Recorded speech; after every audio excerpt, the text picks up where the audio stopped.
नमस्कार, आप देख रहे हैं सियासत लाइव और मैं हूं आपके साथ अंशु वर्मा। बिहार विधानसभा चुनावों में एनडीए की प्रचंड जीत के बाद प्रधानमंत्री नरेंद्र मोदी ने शुक्रवार की शाम दिल्ली स्थित बीजेपी मुख्यालय पहुंचे। उन्होंने उत्साहित कार्यकर्ताओं की मौजूदगी में पार्टी को ऐतिहासिक जीत दिलाने वाले जनता जनार्दन के प्रति आभार व्यक्त किया। मंच पर उनके साथ बीजेपी अध्यक्ष जेपी नड्डा, केंद्रीय गृह मंत्री अमित शाह और रक्षा मंत्री राजनाथ सिंह मौजूद रहे। उन्होंने कहा कि एनडीए जनता का सेवक है और सेवक की तरह लगातार मेहनत कर जनता का दिल जीतने की कोशिश करता है। वहीं प्रधानमंत्री मोदी ने कहा कि बिहार में कुछ दलों ने तुष्टीकरण वाला यानी कि MY मुस्लिम युवा फॉर्मूला बनाया, लेकिन आज की जनता ने एक नया सकारात्मक नया MY फॉर्मूला दिया है। यह है महिला और यूथ। पीएम मोदी ने कहा कि जब मैं जंगल राज और कट्टा सरकार की बात करता था तो आरजेडी पार्टी कोई आपत्ति नहीं जताती थी, हालांकि इससे कांग्रेस बेचैन हो जाती थी। आज मैं फिर से दोहराना चाहता हूं कि कट्टा सरकार बिहार में कभी नहीं लौटेगी और बिहार के लोगों ने सारे रिकॉर्ड तोड़ दिए। उन्होंने आगे कहा कि आज बिहार देश के उन राज्यों में है जहां सबसे ज्यादा युवाओं की संख्या है और इसमें हर धर्म और हर जाति के युवा शामिल हैं। उनकी इच्छा, उनकी आकांक्षाओं और उनके सपनों ने जंगल राज वाले पुराने और सांप्रदायिक MY फॉर्मूला को ध्वस्त कर दिया है। मैं आज बिहार के युवाओं का विशेष रूप से अभिनंदन करता हूं। यह सिर्फ एनडीए की जीत नहीं, यह लोकतंत्र की भी जीत है।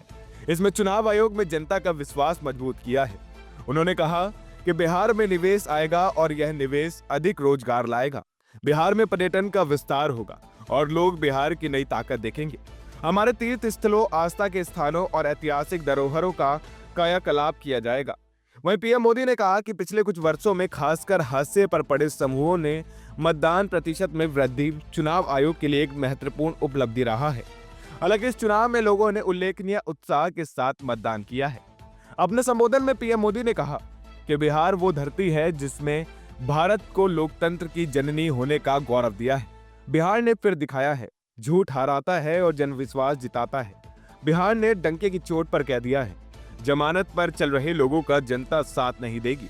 वहीं पीएम मोदी ने कहा कि नई सरकार के साथ एनडीए अब बिहार में 25 वर्षों की स्वर्णिमा यात्रा की ओर आगे बढ़ रहा है।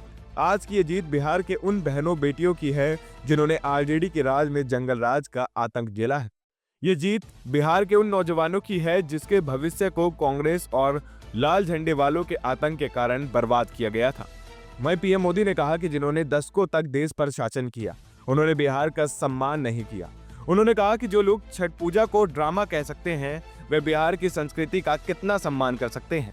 वहीं हमारी सरकार छठ को यूनेस्को की विरासत सूची में शामिल करने के लिए काम कर रही है। प्रधानमंत्री मोदी ने आगे और अंत में कहा कि हरियाणा ने तीसरी बार सेवा का अवसर दिया, महाराष्ट्र ने लगातार तीसरी बार जीत मिली और दिल्ली ने 25 साल बाद बहुमत दिया। और इसी क्रम में बिहार की ये जीत भी जनता के भरोसे और विकास समर्थकों की राजनीति का प्रमाण है। ऐसे ही और भी चुनाव से जुड़ी खबरों के लिए बने रहे सियासत लाइव के साथ। धन्यवाद।